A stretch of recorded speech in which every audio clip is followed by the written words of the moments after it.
Oh. Playtime. Tingin. Playtime. Playtime.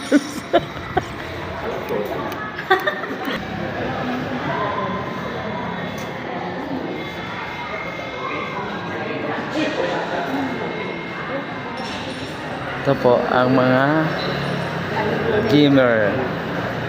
Ito po yung mga kasali, guys. Nag-vlog na naman siya. Hi guys! Hi, guys! Yay! Aso sa kayo kong nakatingin. Dapat yung nakatingin. Mga director po yung... So, ibig sabihin, pag pipili kayo ng baso nito, may number yan, tapos ilalagay nyo siya doon sa may mga X. So, pag nag-match, yung number ng baso niya sa baso ng